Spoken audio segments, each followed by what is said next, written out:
যারা আল্লাহর ওলির মাজারে হামলা করবে, যারা আল্লাহর ওলির মাজারে হামলা করে, আল্লাহর ওলিদের সামনে তুচ্ছ তাচ্ছিল্য করে, এরা হোটেলে গিয়ে ধরা পড়ে। আমরা এই সুফি সমাবেশ থেকে আহ্বান জানাতে চাই, বর্তমানে কিছু হুজুর আমাদের বাংলাদেশের সংসদে গিয়ে সংসদকেও পবিত্র করছে। তাদের এই কুকর্মের দ্বারা গোটা মিডিয়ার মাধ্যমে, গোটা সমস্ত চ্যানেলের মাধ্যমে আজ গোটা বিশ্বে ছড়িয়ে পড়েছে যে সংসদের হুজুর উনি হোটেলে নারী নির্যাতনে ধরা পড়েছে। আমরা এই সুফি সমাবেশ থেকে উদাত্ত আহ্বান জানাতে চাই, বাংলাদেশের সংসদকে অপমান করবেন না। বাংলাদেশের সংসদকে যদি অপমান করা হয়, সংসদ ভবনকে অপমান করা মানে গোটা বাংলাদেশের 17 কোটি জনগণকে বেইজ্জত করা। সুতরাং আমরা তাদেরকে যথাযথ বিচারের কাঠগড়ায় হাজির করার জন্য বর্তমান সরকারকে উদাত্ত আহ্বান জানান। সাথে সাথে যারা ঈদ মিলাদুন নবীর ব্যাপারে কটূক্তি করে, জশ্নে জুলুসের ব্যাপারে কটূক্তি করে, নবী ওয়ালির শানে বেয়াদবি করে, সাহাবায়ে কেরামের শানে বেয়াদবি করে, আজ আমরা আহ্বান জানাবো বর্তমান মিডিয়ার মাধ্যমে সব ওপেন। আপনারা দেখতেছেন কোন কোন মাদ্রাসায় বলৎকার করা হচ্ছে, শিশু নির্যাতন করা হচ্ছে। সুতরাং সুফিবাদী সুন্নি মহাসমাবেশ থেকে আমরা প্রতিবাদ করি, সাথে সাথে সরকারকে দাবি জানাই এই সমস্ত মাদ্রাসা, এই সমস্ত কর্মকাণ্ড, শিশু নির্যাতন যারা করছে, বলৎকার যারা করছে, কত শিশুদের জান চলে যাচ্ছে, এই সমস্ত প্রতিষ্ঠানগুলো মাদ্রাসা হোক যেটা হোক চিহ্নিত করে যথাযথ আইনের কাঠগড়ায় হাজির করতে হবে, নতুবা শিশু নির্যাতন বন্ধ হবে না। এবং এদের নাম হলো বাংলাদেশের মানুষ চিনে মাদ্রাসা। আর সমস্ত মাদ্রাসার প্রতি মানুষের অন্তরে ঘৃণাবোধ জন্মেছে, মানুষের অন্তরে ঘৃণা আসতেছে। সুতরাং এইসব ওয়াহাবি মাদ্রাসা, এইসব কওমি মাদ্রাসা, খারিজি মাদ্রাসা অতি সত্বর এখানে যথাযথ আইনের মাধ্যমে শিশু নির্যাতন বলৎকারকে বন্ধ করার জন্য আইন শৃঙ্খলা বাহিনীকে আহ্বান জানাবো, সরকারকে যথাযথ পদক্ষেপ গ্রহণ করার জন্য জোর দাবি জানাবো।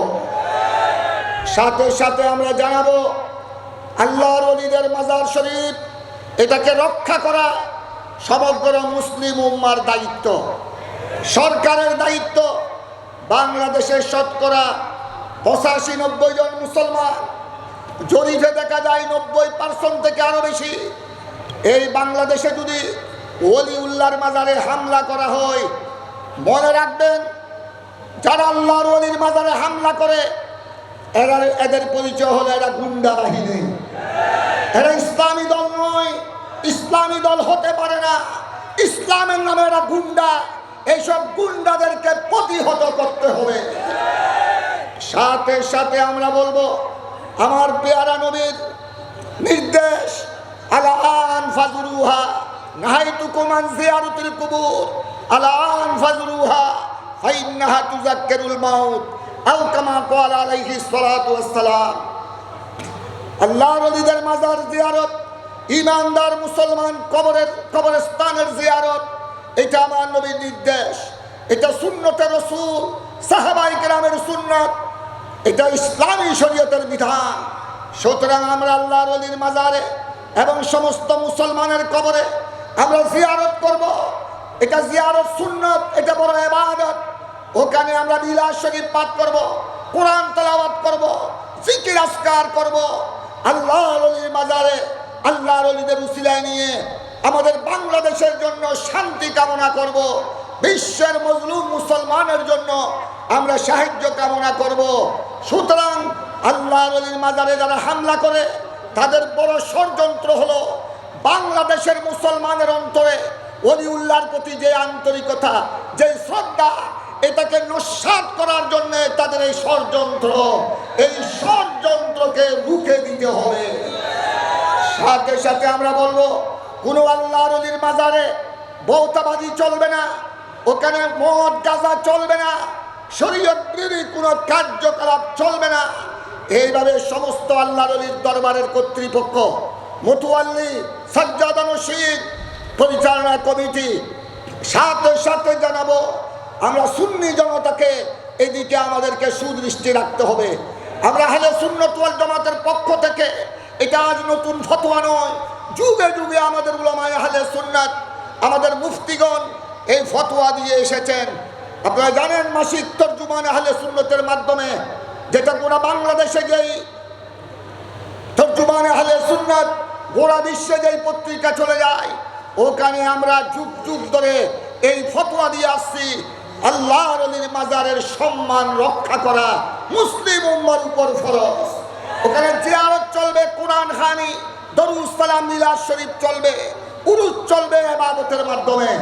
ওখানে কোনো ভণ্ডামি চলবে না, ওখানে কোনো মদ গাঁজা চলবে না। এদিকে আমাদের সবাইকে সোচ্চার হতে হবে। সাথে সাথে যারা মাজারে হামলা করে, এরা হলো গুন্ডা। গুন্ডাদেরকেও আমরা সমর্থন করি না। গুন্ডাদেরকে যথাযথ বিচারের কাঠগড়ায় হাজির করতে হবে। সাথে সাথে যারা ওলির মাজারের ভক্ত নাম দিয়ে যারা ভণ্ডামি করে, তাদেরকেও আমরা প্রতিহত করতে হবে। সাথে সাথে বলবো, এখানে যারা বর্তমানে গোটা বাংলাদেশকে অপদস্থ করছে, গোটা সংসদকে অসম্মান করছে, অতি সত্বর বর্তমান সরকারকে এই মুহূর্তে সজাগ হওয়ার জন্য আমরা অনুরোধ করছি, দাবি জানাচ্ছি। নতুবা এরা আল্লাহ জানে, এদেরকে যদি আর কয়েক বছর নয়, কয়েক মাস যদি সময় দেওয়া হয়, গোটা বাংলাদেশকে পৃথিবীর ইতিহাস থেকে ধ্বংস করে দিবে। বাংলাদেশের মুসলমানের একটা ঐতিহ্য আছে। আমি শুনেছি সৌদি আরব, আরব আমিরাত, আমি বিভিন্ন দেশে গিয়েছি, মিশর, আল আজহারে, ওরা এই কথা বলতে বাধ্য যে বাংলাদেশ গরিব রাষ্ট্র হতে পারে। আমি মিশরের গ্র্যান্ড মুফতির সাথে বসেছি, এই কথা বলতে তারা বাধ্য হয়েছে যে আপনাদের বাংলাদেশের ছাত্ররা আমাদের আজহারে লেখাপড়া করছে। আমি ওই সময় আমাদের ছাত্ররা মিশর আজহারে ছিল, এখনও আছে।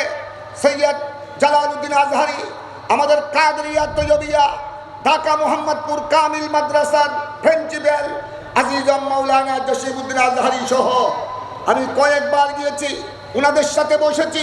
এরা কথা বলতে বাধ্য হয়েছে যে বাংলাদেশের মুসলমান বেশিরভাগ সুফি, বাংলাদেশের মুসলমান বেশিরভাগ ওলি প্রেমী, বাংলাদেশের মুসলমান নবী প্রেমী, বাংলাদেশের মুসলমানের অন্তরে যে জজবা, যে ইমানি চেতনা বিশ্বের কোথাও আমরা দেখি না। এমনকি তারা বলতে বাধ্য হয়েছে, যদিও মিশরে আল আজহার পৃথিবীর প্রাচীনতম ইসলামী ইউনিভার্সিটি মিশরের জমিনে কায়রোতে, কিন্তু তারা এই কথা বলতে বাধ্য হয়েছে যে নবী প্রেমের জোয়ার আমরা যেটা দেখি বাংলার জমিনে, বাংলাদেশে রবিউল আউয়ালে ঈদে মিলাদুন নবীর মাসে জশ্নে জুলুসের মাধ্যমে ঢাকা, চট্টগ্রাম লক্ষ লক্ষ মানুষের জুলুস, যেটা আমরা দেখি মিডিয়ার মাধ্যমে, আমাদের অন্তর ভরে যায়। আমরা বাধ্য হয়েছি যে বাংলাদেশের মুসলমান বর্তমান বিশ্বে 1 নম্বরের খাঁটি মুসলমান। সুতরাং আমরা বাংলাদেশকে কলঙ্কিত করতে দিব না, বাংলাদেশের মুসলমানের ঐতিহ্যকে নষ্ট করতে দিব না। যারা হোটেলে গিয়ে নারী কেলেঙ্কারিতে ধরা পড়ছে, যারা মাদ্রাসায় কওমি মাদ্রাসার নামে বলৎকারে লিপ্ত হয়েছে, অতি সত্বর তাদেরকে দমন করতে হবে, নতুবা বাংলাদেশের মুসলমানের ঐতিহ্য ইতিহাস বুলন্দিত হয়ে যাবে। তাই আমি বর্তমান সরকারকে আহ্বান জানাবো, এইসব বিষয়কে সাধারণ মনে করলে চলবে না।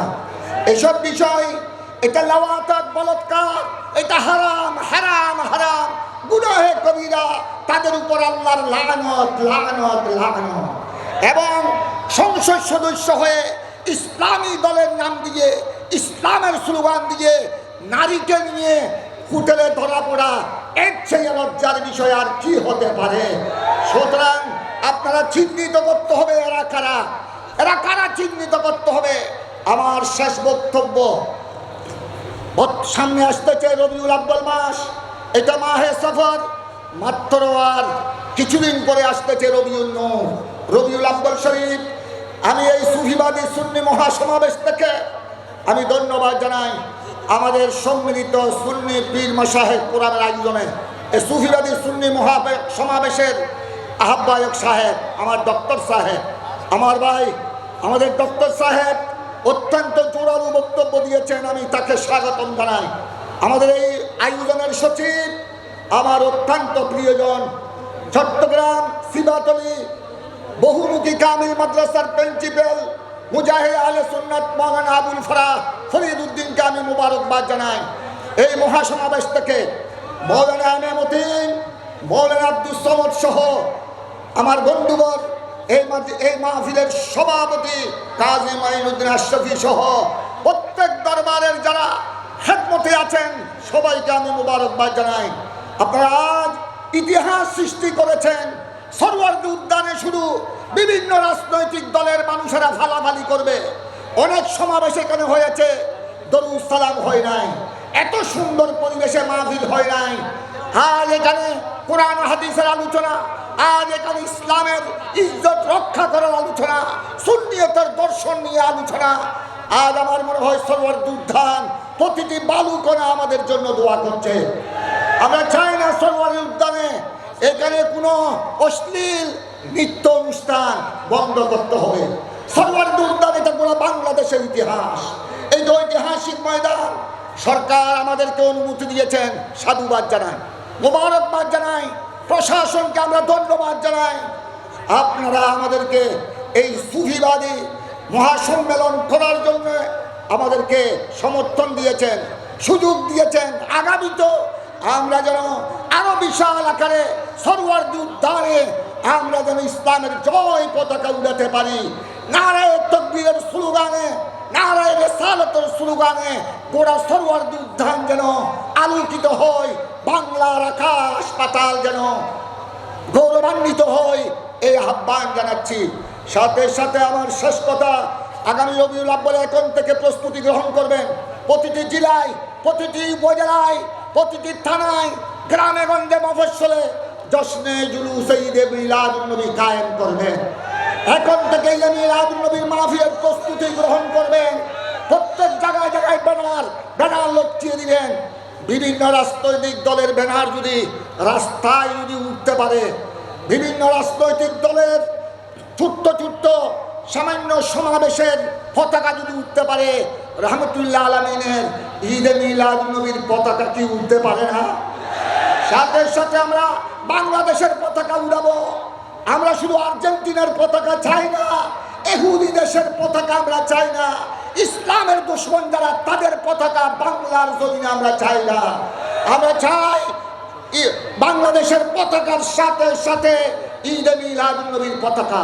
প্রত্যেক জায়গায় জায়গায় জুলুস কায়েম করবেন, প্রত্যেক জায়গায় জায়গায় পুরো রবিউল আব্বাল মাস ব্যাপী ঈদে মিলাদুন নবী কায়েম করবেন।